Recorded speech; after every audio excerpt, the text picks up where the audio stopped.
Alors nous allons parler au fond de ce qui caractérise la Ve République, à tout le moins un régime qui est devenu semi-présidentiel, où l'on s'interroge souvent sur le pouvoir réel du Parlement. Alors par rapport à ce qu'on vient de dire sur les pratiques démocratiques et l'implication des citoyens, est-ce qu'il y a un rééquilibrage institutionnel nécessaire entre le pouvoir législatif et le pouvoir exécutif? C'est ce qu'on va demander à nos invités. Est-ce que la domination de l'exécutif sur le législatif peut peser sur le désamour croissant des Français vis-à-vis des parlementaires et plus largement, nous l'avons entendu avec nos précédents invités, sur leurs représentants? Alors, Luc, je te laisse interroger. Je vais du coup me tourner moi vers Céline Anquinet, qui connaît parfaitement bien le fonctionnement parlementaire. Peut-être nous éclairer sur deux questions. La première, est-ce que l'hyper-puissance présidentielle qui caractérise la Ve République est inéluctable, y compris dans le cadre de la Ve République? Et est-ce que la Ve République, justement, peut se réinventer, ou est-ce que les réponses à nos questions ne sont à chercher que vers une 6e République? C'est une des questions qu'on se pose évidemment lorsqu'on traite de ces questions. Donc, on voulait à la fois ta réponse, mais en même temps préciser à nos spectateurs que tu as évidemment œuvré à la rédaction avec Éric du document qui sort aujourd'hui, et donc il y a une partie des réponses dans ce document. Alors la Ve République, non seulement elle peut se réinventer, mais elle doit se réinventer pour que les élus disposent des moyens constitutionnels et législatifs pour mettre en place tout simplement les engagements qu'ils prennent devant les électeurs. C'est donc indispensable. Alors j'évacue d'entrée de jeu la question Ve République ou Sixième République, parce que c'est un faux débat. La vraie question, c'est qu'est-ce qu'on veut changer et comment on se donne les moyens de le changer et comment faire surtout au plus vite. Parce qu'il y a urgence. Il y a urgence, et moi, il y a deux chiffres qui m'ont interpellée récemment et qui montrent cette urgence. C'est dans le baromètre de la confiance politique qui est paru au mois de février dernier. Le premier chiffre, c'est qu'il y a 49% des Français qui disent ne pas s'intéresser à la politique. Et donc, il faut absolument qu'on leur redonne confiance, parce que c'est presque la moitié, hein, c'est énorme, et leur redonner le goût de s'intéresser à la chose publique. Et donc, pour ça, réformer le processus institutionnel. Et puis, le deuxième chiffre, pire, c'est 72% des Français considèrent que le régime démocratique est irremplaçable. Certes. Et ce qui veut dire qu'il y en a quand même 28 pour qui il n'est pas irremplaçable. Donc, je sais bien que Churchill disait que la démocratie, c'est le pire des systèmes, à l'exception de tous les autres, mais là, c'est tout de même inquiétant. Et ça montre que donc il faut agir vite. Et moi, vous savez, je suis quelqu'un d'assez pragmatique. Hein, je pense qu'il vaut mieux tenir que courir. Et donc, plutôt que d'avoir la complexité, la lenteur, la lourdeur qu'impliquerait le passage à une 6e République, je pense qu'il est tout à fait préférable et plus efficace de réformer la 5e, ce d'autant qu'elle a déjà fait la preuve de sa plasticité. Elle est très facile à réformer. Depuis qu'elle est née en 1958, il y a eu pas moins de 24 révisions constitutionnelles, et la majeure partie, 19 d'entre elles, à partir de 1992, donc dans les années les plus récentes. Donc, ça peut tout à fait se faire facilement, bien sûr, à condition d'avoir la volonté politique et puis d'être en situation de le faire, évidemment. Alors, que réformer? Guy Carcassonne, le célèbre constitutionnaliste, disait que il y a 3 conditions pour une démocratie moderne. Il faut que les gouvernés choisissent effectivement leurs gouvernants, que les gouvernants aient effectivement les moyens de gouverner, et que les gouvernants soient effectivement responsables devant les gouvernés. Alors, sur ces 3 points, il y a des défaillances. Le maître mot, c'est déséquilibre et comment rééquilibrer, hein, comment redonner plus de place au Parlement, comment rééquilibrer au sein du couple exécutif. Et donc, comme tu l'as souligné, Luc, j'en viens au premier de ces déséquilibres, qui est l'hyperpuissance présidentielle, puisqu'on a un activisme du président de la République qui va jusqu'à une mainmise sur le gouvernement, au point qu'on se dit que finalement le Premier ministre les ministres apparaissent comme des exécutants des choix présidentiels. Et cette mainmise, elle s'étend jusqu'à la majorité parlementaire, ce qui est quand même nocif pour l'autonomie du Parlement. Et quand le Parlement est affaibli, c'est toute la démocratie représentative qui est affaiblie. On a quand même une spécificité française, puisqu'il y a il y a 14 pays dans lesquels, dans l'Union européenne, où le président de la République est élu au suffrage universel. Mais il n'y en a qu'un, nous, où il a autant de pouvoir et il a de compte à rendre à personne. Donc, on fait un certain nombre de propositions pour mettre un terme à cette hyperpuissance. Justement, quelles sont-elles? Alors, je vais très rapidement parce que je sais que le temps est compté. Mais simplement, on a toute une série de propositions. Alors, je ne vais pas détailler, mais pour rééquilibrer le couple exécutif et donner davantage de place, un rôle prééminent au Premier ministre et du coup enlever du pouvoir au président. En matière de référendum, on a prévu aussi un certain nombre de dispositions pour dépersonnaliser l'enjeu et mettre un terme à la logique plébiscitaire. Et puis je dis juste un tout petit dernier mot sur une mesure emblématique quand même, qui est la suppression du fameux article 16 de la Constitution, qui donne les pleins pouvoirs au président dans des situations exceptionnelles, qui n'a plus lieu d'être. Parce que cette mesure, on en parle, ça figurait déjà, cette suppression, dans le programme commun de la gauche en 1972. Donc je pense que d'ailleurs, il est temps qu'on le fasse et que c'est une mesure qui pourrait, j'espère, puisque nous aspirons à rassembler la gauche, mettre tous nos partenaires de gauche d'accord. Merci beaucoup, Gülsen Yildirim. L'actualité nous rappelle souvent aussi qu'un nombre important de Français n'ont qu'une confiance modérée envers les institutions. Celle de la justice n'y échappe pas. Et qu'est-ce qu'on pourrait faire pour moderniser notre justice, parachever son indépendance? Je pense par exemple au Conseil constitutionnel, au Conseil d'État, évidemment à la Cour de justice de la République, ou même au Conseil supérieur de la magistrature. Tu as utilisé deux mots importants en matière de justice, la confiance et l'indépendance. Aujourd'hui, un Français sur deux, et ça rejoint ce que disait Céline tout à l'heure, un Français sur deux n'a pas confiance envers l'institution judiciaire. Et on ne peut avoir confiance si on a l'impression que la justice n'est pas indépendante, qu'elle est partiale ou qu'elle est soumise au pouvoir politique. Et donc, cette question de l'indépendance de la justice est essentielle parce que derrière ça, c'est vraiment une question de confiance.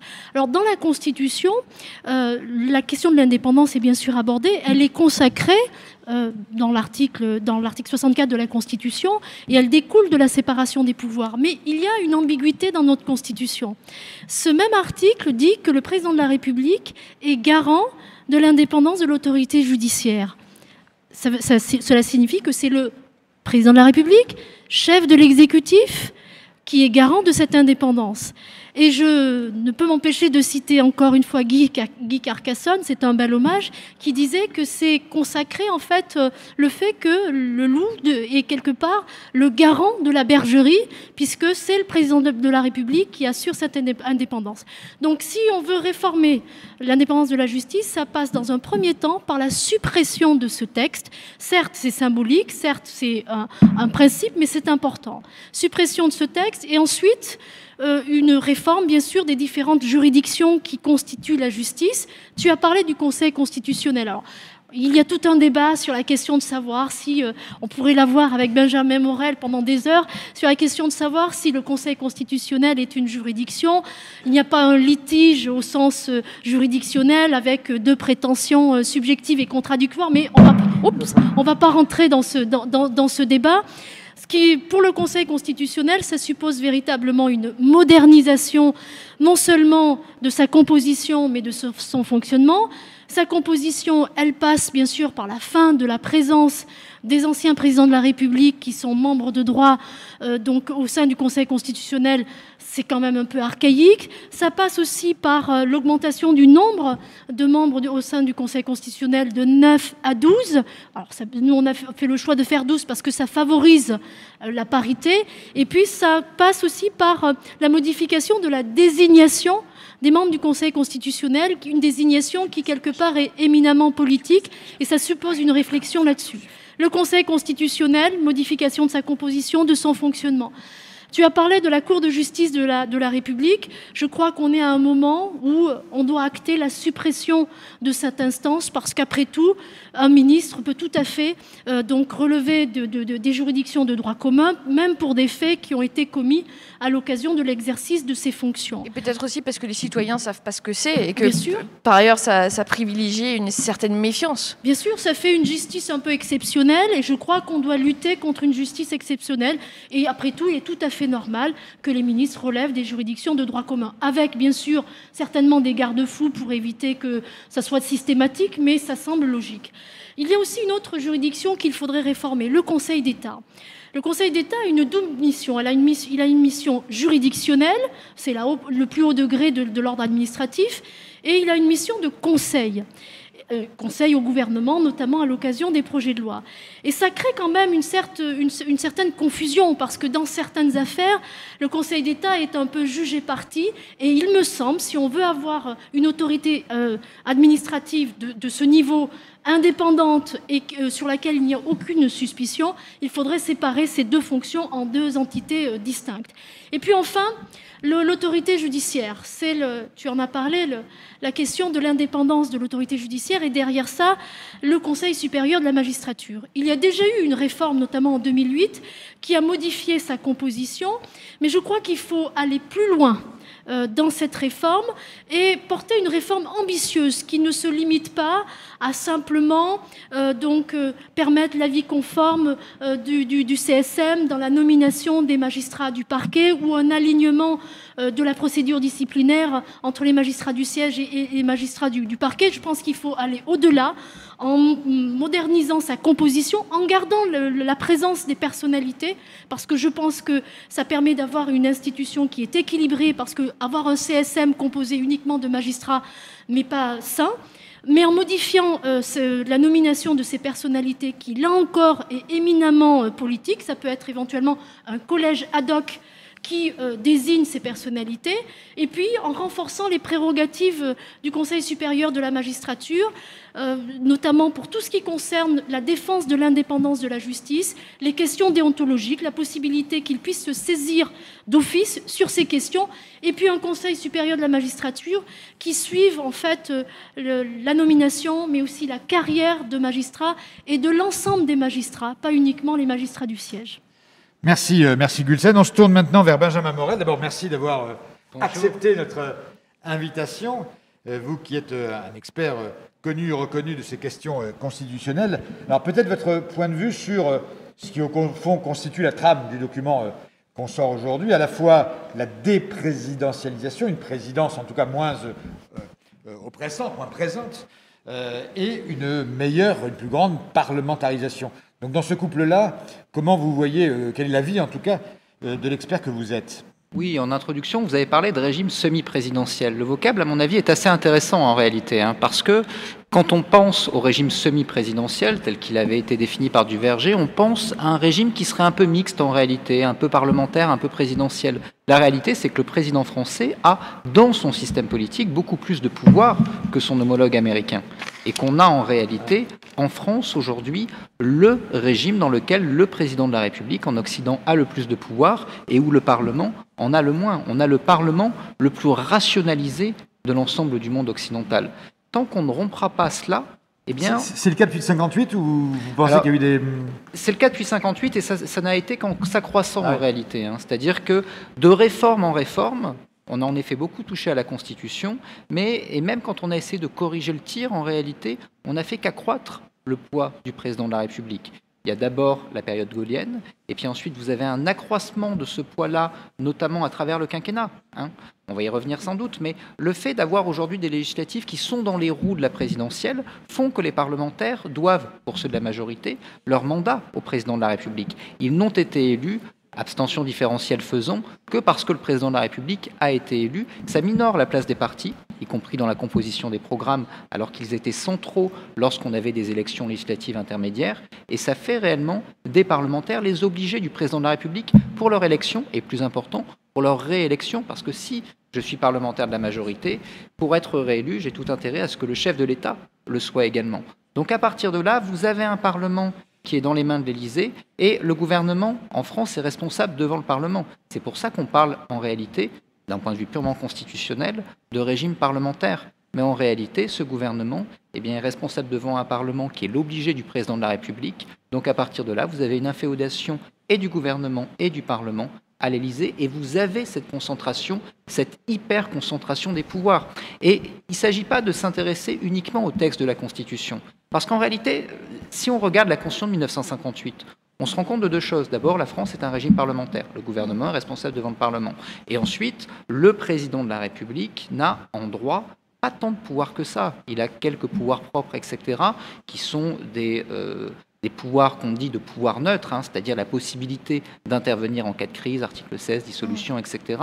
Mais sa possibilité à intervenir dans la politique gouvernementale est limitée. Sauf que justement, il tient cette majorité parlementaire. Donc la mère des réformes, en réalité, c'est de rompre, de distendre ce lien aujourd'hui entre d'un côté le Parlement et de l'autre le président de la République pour laisser la majorité respirer et exister par elle-même. Vous pensez que si le calendrier avait été inversé en 2017, le résultat aurait été différent ? Le résultat aurait probablement été différent. Si vous voulez, pour arriver à rompre ce lien, il y a plusieurs techniques. Il y a revenir sur l'élection au suffrage universel du président de la République, ça apparaît assez impopulaire. On peut repenser cette élection, par exemple en l'envisageant au jugement majoritaire. On peut évidemment envisager également de toucher au calendrier électoral, soit en inversant les deux scrutins, si on reste sur la modalité du quinquennat, soit en prévoyant une concomitance des scrutins. On peut évidemment également envisager de dissocier les durées de mandat. Alors, il ne faut pas forcément revenir sur le quinquennat, parce que vous vous rendez compte que dans les grandes démocraties occidentales, le septennat, c'est réellement le maximum, et c'est généralement des chefs d'État qui ont assez peu de pouvoir, typiquement l'Italie. Mais en réalité, le mandat moyen, c'est plutôt 4-5 ans. On pourra envisager un mandat parlementaire plus court, ou un tout petit peu plus long. Alors, dans la première séquence, on se posait la question de la démocratie citoyenne face à une forme de rigidité de la démocratie représentative. Bon. Là, nous sommes dans le cadre de la démocratie représentative et on voudrait la rapprocher via un meilleur rôle du Parlement du peuple. Quels sont, peut-être vous deux, puisque également Céline, ce qui est dans le livrable d'aujourd'hui, quelles sont les mesures là aujourd'hui qui peuvent être envisagées pour pas seulement revaloriser le Parlement, mais aussi rapprocher le Parlement finalement des citoyens. Est-ce que ça suffit pour redonner envie et pour changer vraiment notre régime finalement? Ça suffit sans doute pas, mais ce serait déjà un grand premier pas. D'abord, il y a une réflexion à avoir quand même sur le mode de scrutin. Je rappelle que 15% des inscrits votent pour les listes LR, EM, MoDem au premier tour des dernières législatives. Le mode de scrutin a été fait pour ça, c'est pas dire la présente majorité est illégitime, etc. C'est pas le sujet. La plus grande distorsion en termes de représentation, elle se passe en 1993. Mais là, on a un problème, parce que lorsque vous avez 15% des électeurs qui ont soutenu une majorité au premier tour, vous avez une dissociation d'un côté du soutien et de la représentation, parce qu'in fine, ces 15%, ça fait 60% des députés, et ça fait une majorité absolue. Donc là, il y a une réflexion à avoir aujourd'hui en profondeur sur le mode de scrutin, et peut-être en effet sur la proportionnelle. Ensuite, vous avez des éléments qui doivent être des éléments d'introduction de démocratie directe. Le RIC ne doit pas nous faire peur. Généralement, les progressistes jugent que le RIC, c'est horrible parce que ça va faire passer la peine de mort, etc. Il y a eu cette peur aux États-Unis. Vous vous rendez compte que dans les États américains qui ont introduit le RIC, il n'y a jamais eu de mesures ni antisociales, ni de retour de la peine de mort, ni de l'avortement, etc. En réalité, le RIC a toujours permis les avancées sociales et les avancées sociétales. Il y a des garde-fous qui sont nécessaires, notamment en termes de constitutionnalité, mais très clairement, ça existe. Aujourd'hui, en Italie, un RIC, c'est 500 000 signatures. Le référendum d'initiative partagée en France est totalement caricatural. Le RIC pensait également en lien avec le Parlement, avec une délibération parlementaire. Il ne faut pas opposer démocratie directe, mais il faut au contraire, et démocratie représentative, il faut unir les deux. Parce que ce qui est par exemple fait en Oregon est extrêmement intéressant par rapport à ça. Ça peut permettre justement de dynamiser la démocratie. Qu'est-ce qui est fait en Oregon, et d'avoir un lien. Alors en Oregon, ce qui est prévu en réalité, c'est que lorsque vous avez un référendum d'initiative citoyenne qui est lancé, vous convoquez une convention citoyenne. Et cette convention citoyenne ne va pas avoir pour but de délibérer sur qu'est-ce qu'il faudrait faire, mais de juger le projet et d'apporter des éléments de débat, d'éclairage au débat. Le Parlement fait la même chose, et à partir de là, le citoyen face au RIC, eh bien, se détermine avec ces arguments, qui sont des arguments avancés par la démocratie délibérative, avancés par la démocratie représentative. Alors, il y a un dernier mot peut-être pour conclure cette séquence, c'est qu'on a parlé du Parlement, du Président, on parle beaucoup dans ce document du Premier ministre, auquel on donne une importance plus grande, non pas que dans la Ve République, puisque nous sommes dans la Ve République, mais il y a enfin, en tout cas, une affirmation du Premier ministre.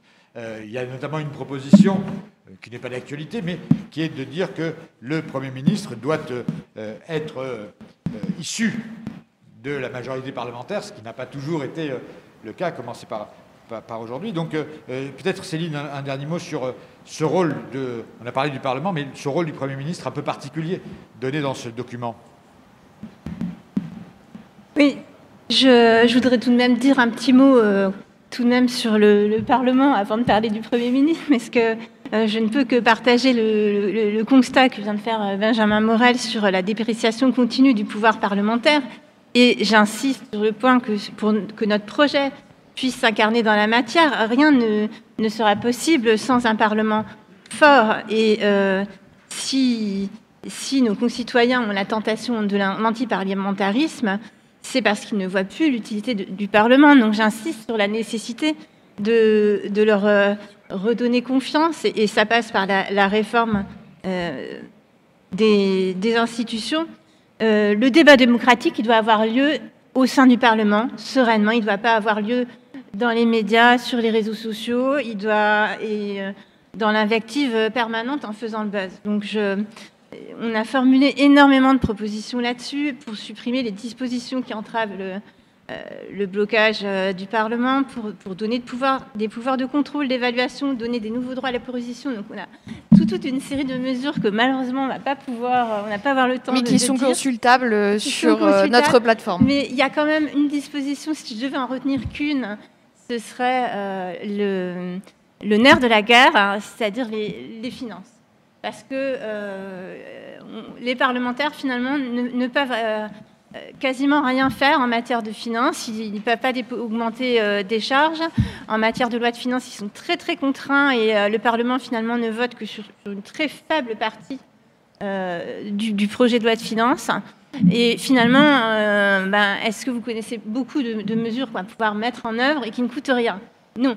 Et encore, même sur ce projet de loi de finances sur lequel le Parlement se prononce, finalement, après coup, alors c'est de la technique budgétaire, mais Bercy se débrouille encore par un certain nombre de techniques pour récupérer encore de l'argent là-dessus. Donc nous, on propose de créer notamment une nouvelle loi organique relative aux lois de finances. La dernière, donc elle date de 2001, donc ça fait 20 ans. Donc on propose un certain nombre de dispositions pour redonner vraiment le pouvoir financier au Parlement, parce que c'est la clé.